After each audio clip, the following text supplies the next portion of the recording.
So ayun mga kakuha, no, dumating kita sa Kamutis, gabi na. Tingnan natin paligid nila. So, nag-aabang na yung iba sa nanay.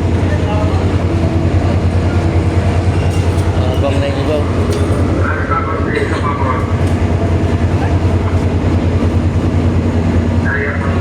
So gabi na kami dumating mga kuha, 9 PM. So dapat 2 oras at kalahati lang biyahe. Ang problema maalon, kaya naging 3 hours.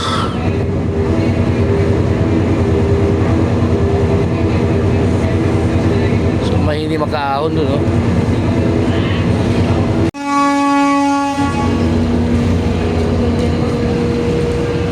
Labas din mga kuha, no?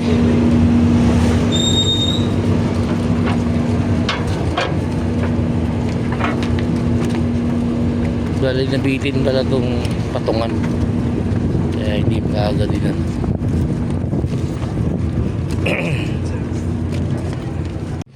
So ayun na nga mga ko, ano, nandito na tayo sa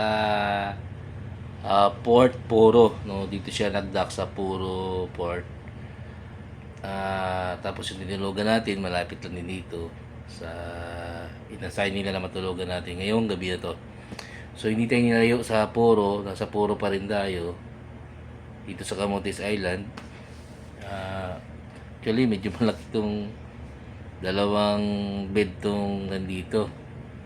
So hindi na muna ako maghugas kahit ano-ano, dotpas lang ako kasi mapasma tayo, no? Yung mata natin delikado, galing din naman lang yung biyahe, napakahirap na. So yun mga ko, ano, magpapahinga muna ako ngayon. Bukas magkita-kita tayo. Shout out nga pala dyan sa mga taga Alicia, Bohol, no? So doon ako nanggaling sa kanila. May pupuntahan pa sana akong isa, kaso lang hindi ko maisingit yung oras ko.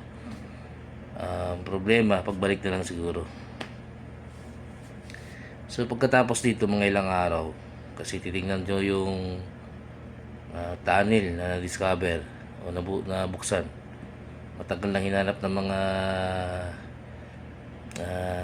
mga apam yun, no? Matagal nang hinanap ni Joe, no? Uncle Joe. Kilala niyo ba si Uncle Joe? Yung mga puti na naglalakad-lakad dyan. Tapos kala mo nakachinelas, kala mo walang ginagawa, no? May mga plano yun, may mga hinahanap yun. Sino ako, ano,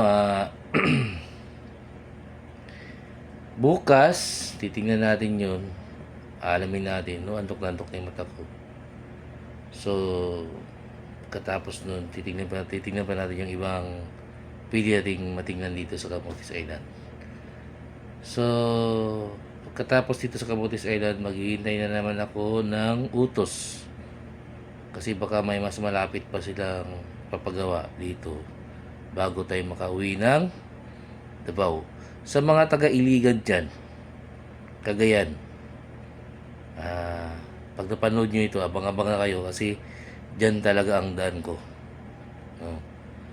So pipili lang ako ng mga ilang tao.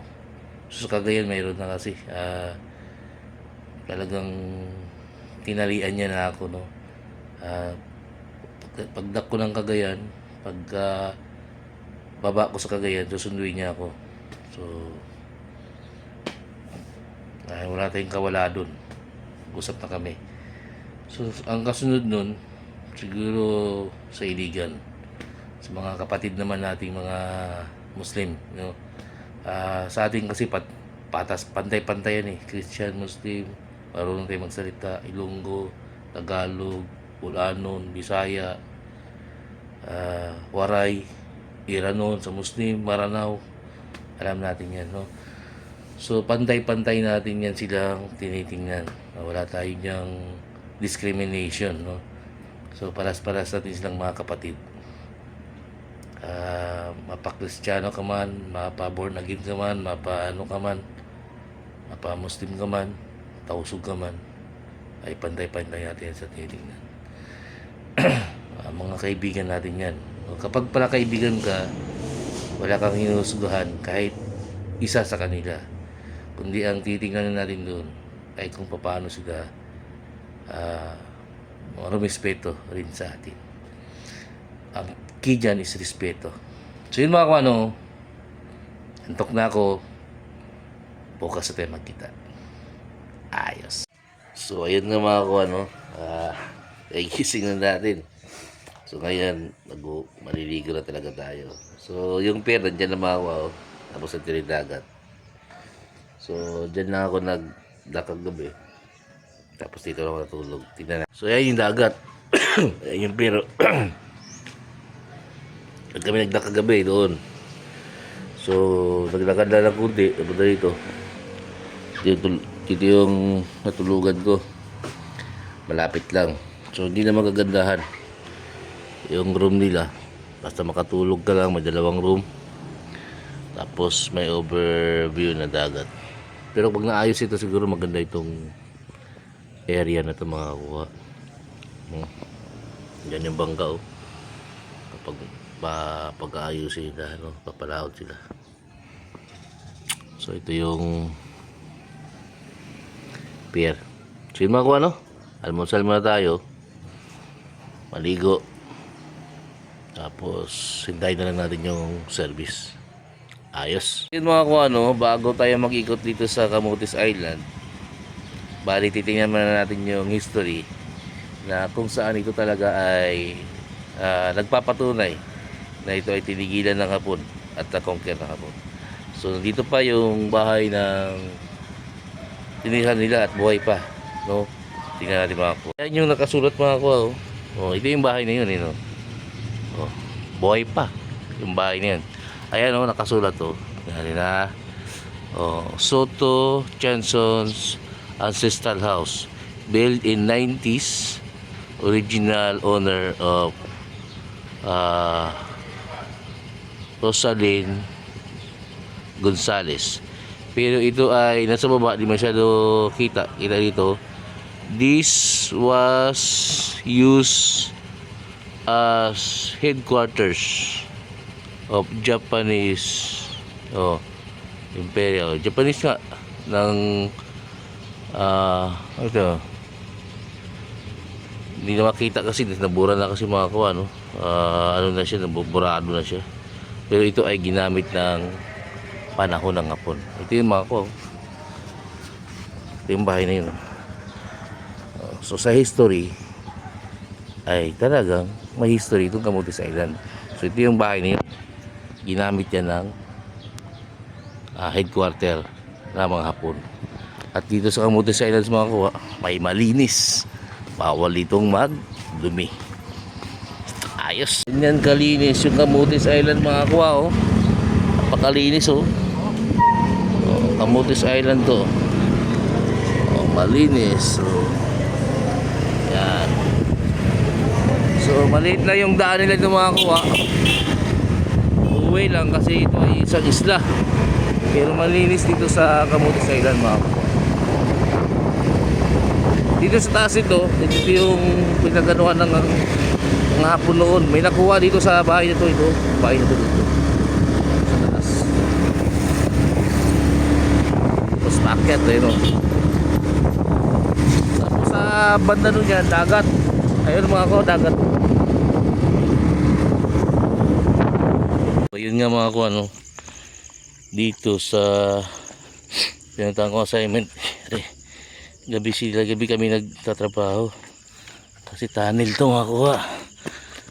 Cave siya, ginawa siyang cave. So dali mo puntang kondon pa so kailangan mag-ingat sa nilalakaran. Gusto pa kami nang galing ngayon ako. Tsaka kami nang galing dyan ng barracks. Gusto doon kami sa may ilaw na yun. Aray,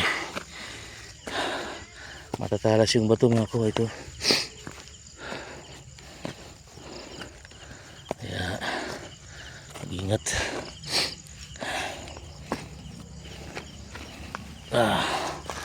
So kita na natin dumakuha kay madilim.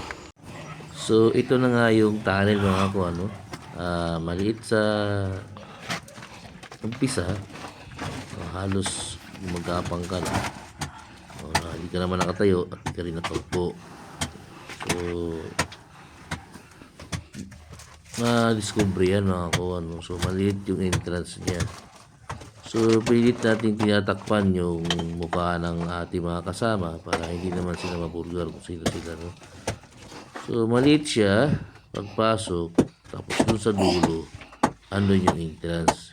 Yan ngayon yung tinatrabaho namin na entrance. Kasi yung dito sa labas, yung yan, naka-close kasi yan. Pero may gap siya. May gap yung sa taas niya. So, yan ay pinagtaguan at hinahanap ng mga Hapon o mga Apam para makuha nila yung sige yung tinatago dyan. So, sa mga hindi nakakaalam, kapag backfill kasi na lupa, halos kinakamay na lang. No? Makukuha yung mga tinambak nila.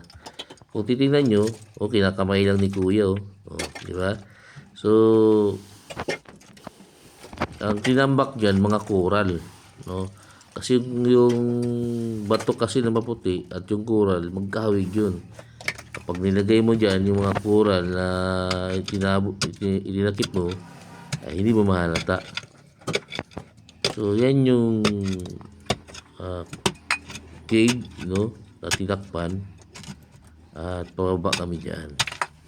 So, marami ng HTM na nakuha dyan. Marami ng mga trace na nakuha dyan habang kami ay nagbababa.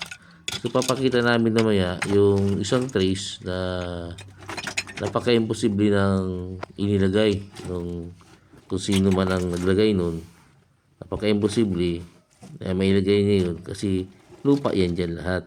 So, pagbungkal ng ating digger ay nakita niya yung HTM. So, ano nga ba yung HTM? Yun ang nagpapatunay na ang marking na ibinalik dyan, no, ang lupa na binalik dyan ay kakagawa ng tao. So, sa hinukay namin na to ay napakaswerte. No, sipag at tiyaga lang ng mga kasama ko ay malamang may hits nila yan. So, na-scan namin yan. Mayroon talaga sa baba. At dyan ay naka-spiral yung pagbaba niya. No? So, ang nakita niyan una ay maraming mga shell. Tapos, mga coral na tinambak.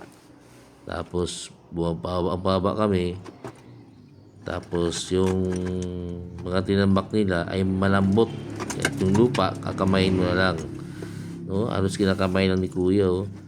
So, ito yung huling nakita namin dyan sa 5 feet na lalim na tinatrabaho namin.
eto na nga mga kuano, so eto yung HTM na nakuha namin dyan, na kung saan ay isang palatandaan na magbibigay sa iyo ng kasiyahan para maghukay, kasi ito ay inilagay talaga ng mga Hapon. So isa yung buti, isang puwet ng buti na wala man lang nakasulat, kundi bilog lang siya.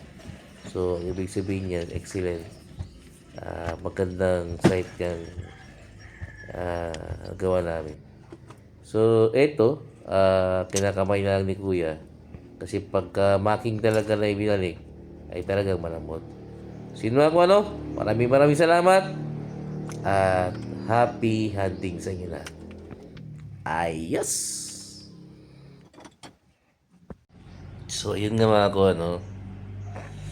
Kagigising nga kagabi. Medyo maganda yung okay, no? Maganda yung trabaho namin ng gabi. So, nagtataka lang ako doon mga ako, ano, kasi merong bote. Alam mo yung shell sa dagat, saka yung kukural sa dagat. Ah, kapag siguro sila nililigo, siguro sila, kapag nangunguha sila ng shell, ay mangunguha din sila ng coral para itambak doon. So, napakagandang kain kasi kakamain mo na lang, no? So, matagal na yun hinahanap ng ng mga ibang lahi, no? Pero di nila mapinitrate kasi ah, may-ari na ng lupa, no? So, hindi ko sasabihin kung saan dito sa Camotes, no? Medyo clue na lang, no? Nasa Tudela kasi yun. Nasa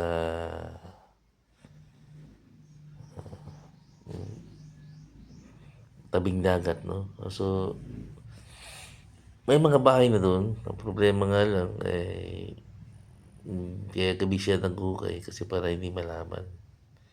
Kasi mahirap na yung chismis, mga kuha, no? Yung chismis yung pinaka mahirap sa pag-ukay. Kapag may naiinggit, no? Naku, mabilis mabilis ano yan, magsumbong.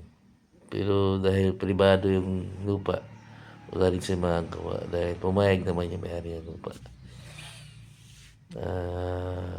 Mas mabuti na yun na yung Pilipino ang nakakuha, no? Kaysa yung lagi yung mga foreigner. So, sa mga nagilig dyan sa area na yan, tiyaga lang yan. Pati ingat, no? Safety first, kumbaga. So, pag nahukay na niyo yan, actually, magkakasama pa tayo niyan hanggang ilang araw pa. Sana mabingo ka agad natin. So, pinadala ko dito para malaman kung yung site ay okay pa, may laman pa. So, may laman talaga yung site, no? So, sa iba dyan, no, may nagtatanong pala sa akin, bakit laging naka-sombrero si Cecil, no? Kalbo na ba siya? Kaya niyo po hindi naman kalbo. Makapal-kapal pa nga. Pero hindi ito, luminipis na dahil sila sombrero din sa ano. Pero wala, makapal pa rin yun, no? Makapal, no? Noong bata pa ako makakuha, hanggang sa lumaki ako, mahilig talaga ako mag-sombrero. At gusto ko yung sombrero. Ito, sombrero. Sira-sira. Yun ang gusto ko. Ayan, sira-sira. No?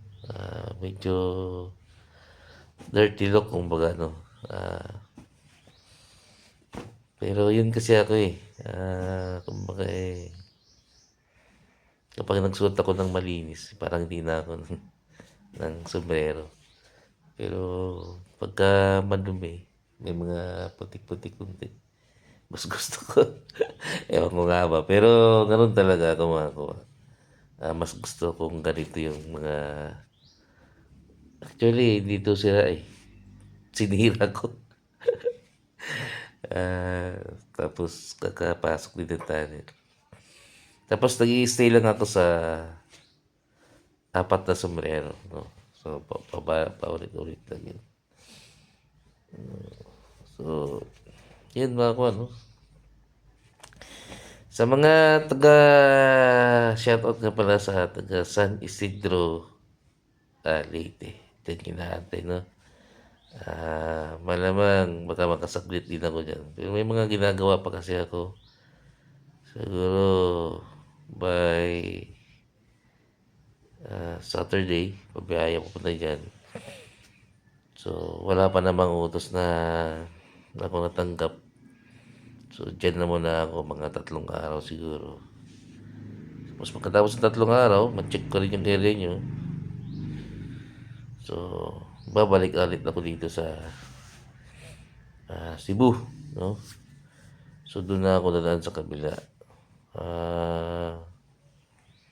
Pagdating na sa kabila, sa Cebu, magkagayan na ako. So, sa Cagayan, siguro, ano na,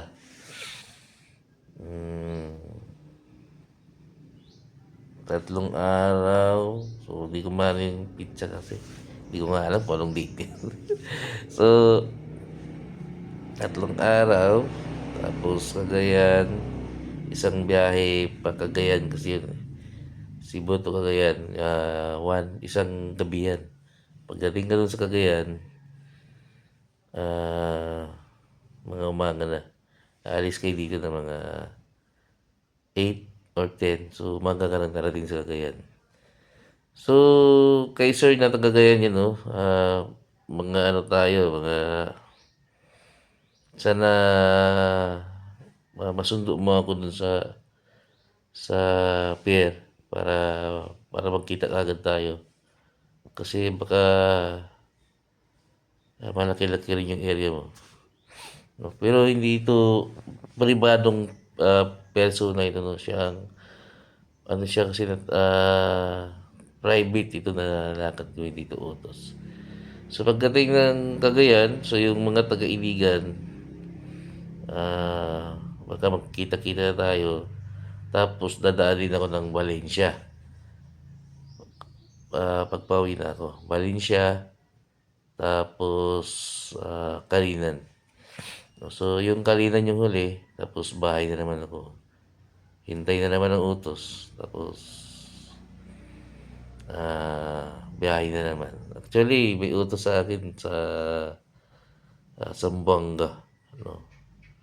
So, kung makapunta ko ng Zamboanga, yung Iligan, malapit na Iligan, Zamboanga, malapit lang yan. Mga 8 hours lang biyahe na. No?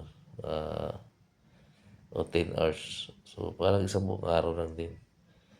So, pag nakasambuanga ako, kay ma'am dyan, no? Taga-Sambuanga, baka makasaglit na ako sa inyo. So, pagkatapos ko ng Sambuanga, gusto ko talaga puntahan yung Palawan, no?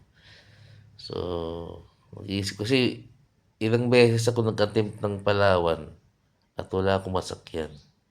Yun ang pinag-problema sa Palawan. Kapag kasi aeroplano, yung gamit, iniadaan nila dun sa malaking parang scanner na makakadetect ng mga bala, mga bakal. So, idadaan yan dun. So, nagkakaroon siya ng conflict. Kaya gusto ko magbarko lang. So, tatapusin ko muna lahat yun bago siguro ako mag-decide ng papuntang Palawan. Ang sabi nila, sa Iloilo daw, may papalawan. So, malamang yung taga Iloilo, bago ako Palawan, ay madaanan ko kayo. So, yun mga ano, magandang umaga sa inyo lahat. Kaya gising ko lang. At ngayon ay mag-iikot-ikot na naman ako. So, gabi kasi yung trabaho namin. So, yung umaga ko ay wala akong ginagawa kundi mag-ikot-ikot tumingin dito sa Camotes Island. So, sa mga taga Camotes Island, shout out sa inyo, sa mga kaibigan ko, lalo-lalo na kay Lisa, kaibigan ko yan. Mabait na tao, maasikaso, at saka tumitingin ng trabaho. So, tiyaga-tiyaga lang at ito na yung pagkakataon na makakabingo na rin ngayon. Ayos at magandang umaga.